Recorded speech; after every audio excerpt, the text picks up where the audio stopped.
இதோட அட்வான்ஸ் ஃபார்மான டிவிடின்னு சொல்லுவாங்க, deep vein thrombosis. இதற்கான தீர்வுகள் பார்த்தீங்கன்னா சர்ஜரி மட்டும்தான் எல்லாரும் நினச்சிட்டு இருக்காங்க. ஸோ இந்த பேஷண்ட்ஸ்க்கு நம்ம கால்களில் சில ரீஃப்ளெக்ஸாலஜி கொடுத்து அவங்களுடைய கால்கள் பிஃபோர் ட்ரீட்மெண்ட் நீங்கள் பார்க்கலாம். கீழே இருக்கக்கூடிய அந்த கெண்டகால் சதை எந்த அளவுக்கு இறுகி போயிருக்கு, இப்படி இருக்கிறதுனால அவங்களுக்கு தாங்க முடியாத வலி அரிப்பு இருந்துகிட்டே இருந்தது. அது மட்டும் இல்லாமல் இதயம் சம்மந்தப்பட்ட நிறைய காம்ப்ளிகேஷன்ஸ் பேஷண்ட் ஃபேஸ் பண்ணிட்டு இருந்தாங்க. ஸோ அவங்களுக்கு ஒரு 2-3 மாதம் தான் நம்ம சிகிச்சை போயிட்டுருக்கு.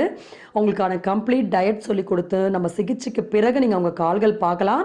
எப்படி கால் மெலிந்து போய் அந்த மென்மையாக அந்த தோல் மாறி இருக்கு, அங்கே இருந்த அடையான ஃபார்மேஷன்ஸ் எல்லாம் போயிருக்குன்னு நீங்கள் பார்க்கலாம். ஸோ இதை நம்ம வெறும் உணவு கட்டுப்பாடு மூலமாகவே இதை நம்ம சாதிச்சு காட்டியிருக்கோம். அடுத்த பேஷண்ட் பார்க்கலாம். இவங்களுக்கு ஒரு 65 வயசுக்கு மேலே இருக்கும்.